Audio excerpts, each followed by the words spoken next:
Assalamualaikum warahmatullahi wabarakatuh. Alhamdulillah anak-anakku sekalian, siswa-siswi kelas 4, kita bertemu lagi dalam pelajaran tema 4, subtema 2, pembelajaran 6.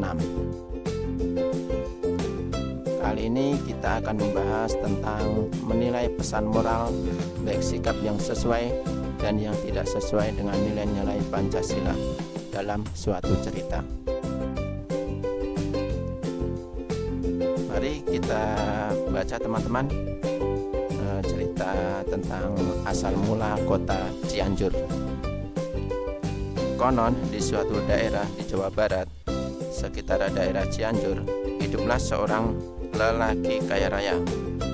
Kekayaannya meliputi seluruh sawah dan ladang yang ada di desanya. Penduduk hanya menjadi buruh tani yang menggarap sawah dan ladang milik lelaki tersebut. Sayang, dengan kekayaannya, lelaki tersebut menjadi orang yang sangat susah menolong, tidak mau memberi barang sedikit pun, sehingga warga sekelilingnya memanggilnya dengan sebutan Pak Kikir. Sedemikian kikirnya, bahkan terhadap anak lelakinya sekalipun, ia juga pelit. Di luar sepengetahuan ayahnya, anak Pak Kikir yang berperangai baik hati sering menolong orang yang membutuhkan pertolongannya. Salah satu kebiasaan di daerah tersebut adalah mengadakan pesta syukuran dengan harapan bahwa panen di musim berikutnya akan menjadi lebih baik dari panen sebelumnya. Karena ketakutan semata, Pak Kikir mengadakan pesta dengan mengundang para tetangganya. Tetangga Pak Kikir yang diundang berharap akan mendapat jamuan, makan, dan minuman yang menyenangkan. Akan tetapi, mereka hanya bisa mengelus dada, manakala jamuan yang disediakan Pak Kikir hanya ala kadarnya saja, dengan jumlah yang tidak mencukupi, sehingga banyak undangan yang tidak dapat menikmati jamuan. Di antara mereka ada yang mengeluh, mengundang tamu datang ke pesta, tapi jamuannya tidak mencukupi. Sungguh kikir orang itu. Ada yang mendoakan yang tidak baik kepada Pak Kikir karena kekikirannya tersebut. Di tengah-tengah pesta, datanglah seorang nenek tua renta yang langsung meminta sedekah kepada Pak Kikir. "Tuan, berilah saya sedekah dari harta Tuan yang berlimpah ini," kata sang nenek dengan terbata-bata. Bukannya memberi, Pak Kikir malah menghardik nenek tersebut dengan ucapan yang menyakitkan hati, bahkan mengusirnya. Dengan menahan sakit hati yang sangat mendalam, nenek tersebut akhirnya meninggalkan tempat pesta yang diadakan Pak Kikir. Sementara itu, karena tidak tega menyaksikan kelakuan ayahnya, anak Pak Kikir mengambil makanan dan membungkusnya. Kemudian dengan sembunyi-sembunyi, dia mengikuti si nenek tersebut hingga di ujung desa. Makanan tersebut diserahkannya kepada sang nenek. Mendapatkan makanan yang sedemikian diharapkannya, sang nenek pun memakannya dengan lahap. Selesai makan, dia mengucapkan terima kasih dan mendoakan anak Pak Kikir agar menjadi orang yang hidup dengan kemuliaan. Kemudian dia melanjutkan perjalanannya hingga tibalah di salah satu bukit yang masih dekat dengan desa tersebut. Dari atas bukit, dia menyaksikan satu-satunya rumah yang paling besar dan megah adalah rumah Pak Kikir. Mengingat apa yang dialaminya sebelumnya, kemarahan sang nenek kembali muncul. Selanjutnya, dia mengucapkan doa agar Pak Kikir yang serakah dan kikir itu mendapat balasan yang setimpal. Kemudian, dia menancapkan tongkat yang sejak tadi dibawanya ke tanah tempat dia berdiri. Selanjutnya, tongkat dicabutnya lagi. Aneh bin ajaib. Dari tempat ditancapkannya tongkat tersebut, kemudian memancarlah air yang makin lama makin besar dan banyak.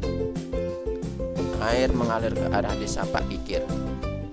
Menyaksikan datangnya air yang seperti air bah, beberapa warga desa yang kebetulan berada dekat dengan bukit pun berteriak saling bersautan, mengingatkan warga desa, "Banjir!" Penduduk desa kemudian menjadi panik. saling berserabutan ke sana kemari. Ada yang segera mengambil harta yang dimilikinya.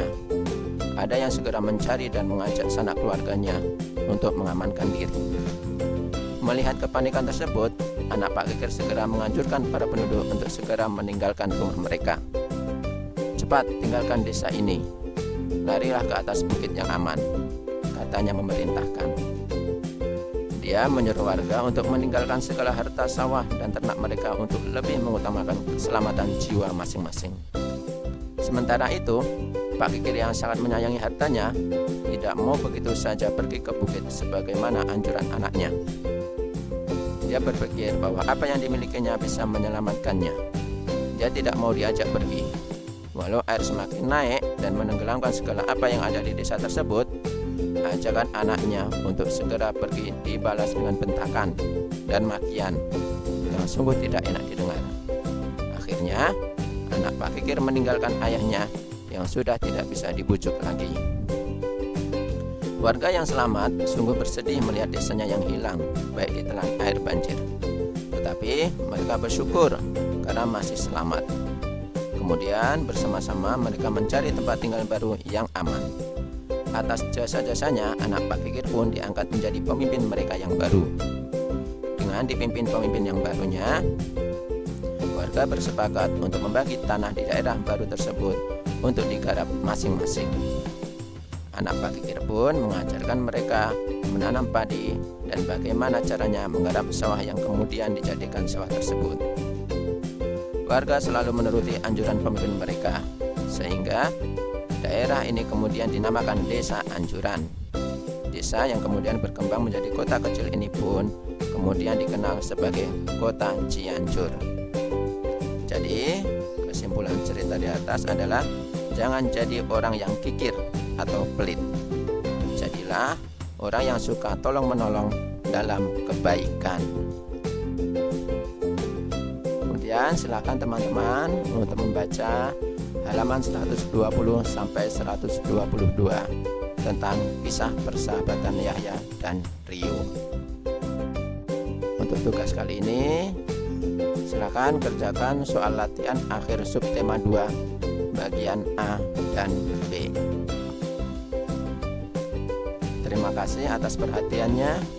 Wassalamualaikum warahmatullahi wabarakatuh.